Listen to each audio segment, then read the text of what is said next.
Hi, today we're going to talk about persuasion. Arguably, persuasion is the oldest studied form of communication. It began back in approximately 500 BCE after the Second Persian War.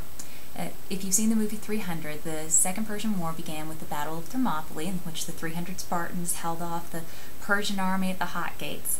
Zack Snyder happens to be my favorite director, so if you haven't seen it, I hope you will soon. But during that war, most of the monarchs in Greece were off in battle. Most of their heirs were off in battle. Most of the rulers of Greece were off in battle, which meant a lot of them didn't come back, one. And two, while they were gone, the people that were left had to govern themselves. Because of this, we saw the first rise in democracy, the idea of a people governing themselves. So during that time everyone was gone at the war, the free men of Greece got a taste of actually making their own decisions, and they liked it. So when those who could returned from war, people weren't willing to give up their power, so democracy held true.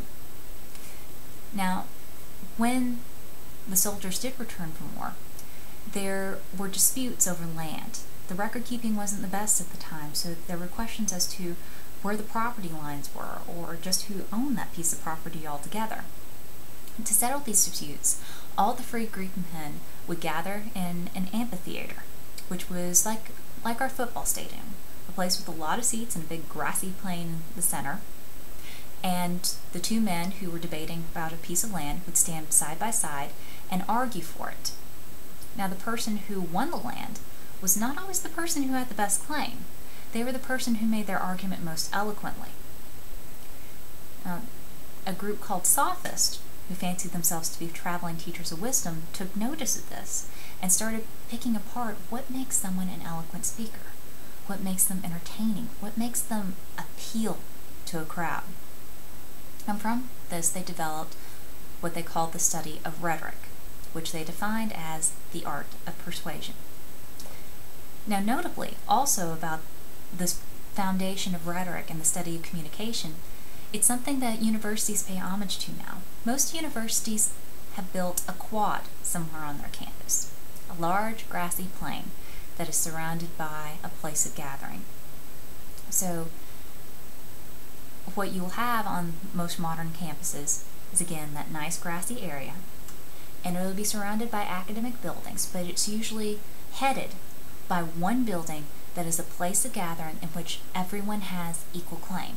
So not an engineering building, not a business school, not a psychology building, but rather a library or a theater, or like on A&T's campus, a student union, because it is a place that has always been created to make sure that all students can come together and speak freely. So just a little side note for you there. So anyway, sophist, rhetoric, the art of persuasion. Your textbook. Your textbook talks about persuasion, but it actually conflates two bigger ideas together in what it calls persuasion. What it calls persuasion is actually social influence. Social influence is made of persuasion and compliance gaining. So I apologize for the misnaming in the textbook. It's very colloquial the way they talk about it. But to differentiate those two things, persuasion is a very difficult topic. When you attempt to persuade someone, you're actually changing their beliefs or their values.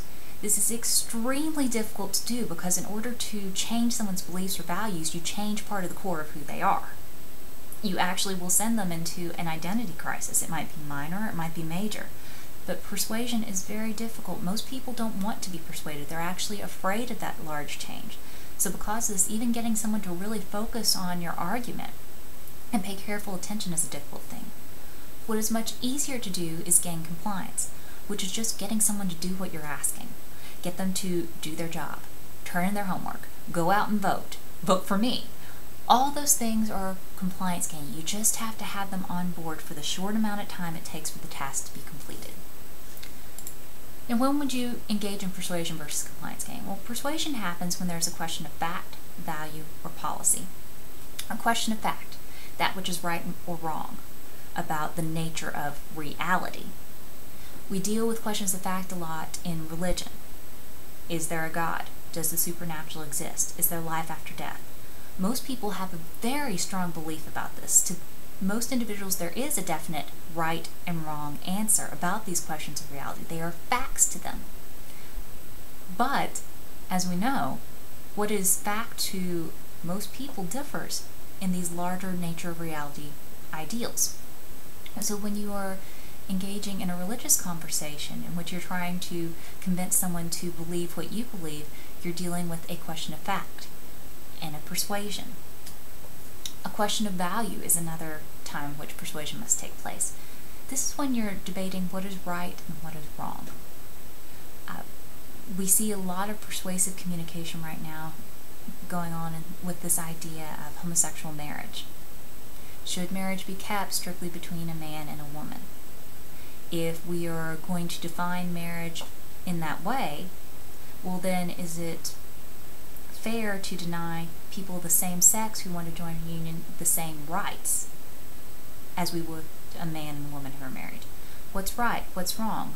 What denies people their basic rights as a human being? What says that we're a lesser individual? These are all questions of value that we deal with. Next, there are questions of policy. Questions of policy deal with, is this regulation violated? Was it upheld? Is the regulation out of date? For instance, something that was recently portrayed in the media was a manager at Playboy magazine. He had a number of pinups in his office of nude to very almost nude women. And these were all pinups and posters that his company had produced, right? So the naked women were what his company was selling. So the issue was, is this actually sexual harassment? Because, well, it's the company product. You can't go anywhere in this organization without seeing photos of naked women. Yet, at the same time, in any other building, this would be sexual harassment to have these sexual pictures displayed. So what was decided was that, well, actually we need to change the policy here. We need to make it very clear what is acceptable and what is unacceptable in this business, because clearly some people are uncomfortable, but they're uncomfortable by their own company's products. So we need a plan B. We need a different black or white policy that makes everyone comfortable and yet at the same time does not ban company products. It's an interesting case if you haven't read about it. So nonetheless, those are times in which you would need to gauge in persuasion. Okay, trying to convince someone that this is the right thing to do. Okay, this is the right way to believe. This is the right way to act. Long-term changes. Okay? Now, back in 500-ish BCE, Aristotle proposed 3 persuasive appeals: ethos, pathos, and logos. These are the same appeals that we still teach and use today. Ethos is when you attempt to change someone's mind by making an ethical argument. Logos is when you try to change their mind through a logical argument. And pathos is when you attempt to use an emotional argument. Now, when you're writing persuasively, you want to identify your audience, first and foremost. You need to figure out what the demographics of this group are. Okay, what sort of language is most appropriate for communicating with them? What sort of visual appeals, what sort of facts are going to appeal to them most? And also, what is their predisposition? Are you going to have to minutely change their perspective, or are you going to have to invoke a complete paradigm shift for them to get them on board with what you're saying? Then, you have to decide, given what you're up against, which appeal do you need to use? Are you going to be most successful if you deal with ethics, what is right and what is wrong, with emotions, trying to pull on their heartstrings, or with logic, just giving them a simple progression of facts that leads them to one ultimate conclusion that they can't deny? When you write persuasively, you need to write an introduction that's going to set up the appeal, that gets them thinking along that train of thought, and continue with that train of thought throughout the entire document. Support it, start with a thesis that sets it up, and support your thesis with paragraphs full of data to support your idea. Regardless of the appeal, you need information to support it. Lots of verifiable supportive information. And always, always conclude in persuasion with a call to action. You're going to practice persuasive writing this semester by writing a cover letter. The best way to write a cover letter is by using a logical logos appeal. Some people strive for a pathos emotional appeal, the idea of, here's the struggles I've gone through to come to where I am in life. This is a bad idea.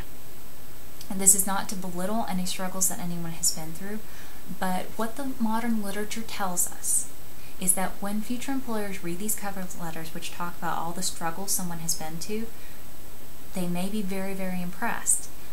But they're just as likely to read it and think, they spent an awful lot of time talking about all the things that's happened to them.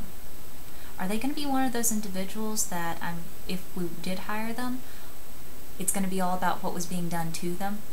You know, when they succeed, it's great because they overcame it, but if they failed at something, it's because it was done to them. It's something called fundamental attribution error and self-serving bias. We want to avoid that impression entirely. So, go with logos.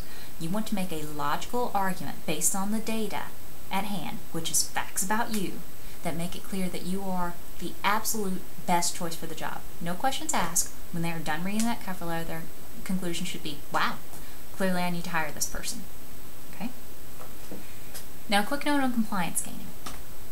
As I said, compliance gaining is a much easier thing to accomplish. You're just trying to get someone to do something, engagement in a behavior. The easiest way to do this is through something called Monroe's motivated sequence. There are 5 steps from Monroe's motivated sequence. You are well familiar with these steps if you have ever in your life seen a TV commercial, because every commercial you have ever seen uses Monroe's motivated sequence, because they're just trying to get you to buy something. The first is attention. This is when they do something shocking to hook you to the screen. The second is they develop a need. They make you understand that there was a hole in your world. You didn't know it 20 seconds ago, but there actually is something that you are desperately in need of. And then all of a sudden they provide this product, something to satisfy that need that you didn't realize that you had. And then they help you visualize how much better your life is now that you have it, or how much worse your life is going to be if you don't have it. Things are just going to keep going downhill. And then they call you to action. They tell you to go buy it. So attention, need, satisfaction, visualization, and action. Axe commercials do this very, very blatantly. That men's body spray. To get your attention, what they typically do is start with a man who is of average physical appearance, and not next to the man is a beautiful, usually scantily clad woman. So they start your attention by showing the scantily clad woman. Then they develop the need by showing how the man would like to be closer to the woman, but can't.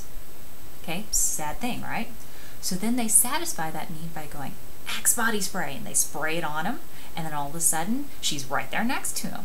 So then they help you visualize what a wonderful thing this is, because usually it's not just one girl, but several girls by the time it's all over that want to be next to him, right? All equally beautiful. And then there's a call to action, Axe body spray. Here's where you can get it. Check out the website. Okay? So that's compliance gaining, a much, much easier thing to do. As a supervisor, Monroe's motivated sequence is a wonderful thing for you to know and be well practiced at. If you can design motivational speeches to follow Monroe's motivated sequence, employees are much more likely to happily and willingly do a quality job. So it's a good thing to practice and bear in mind. But overall, that is the supplement on persuasion. Let me know if you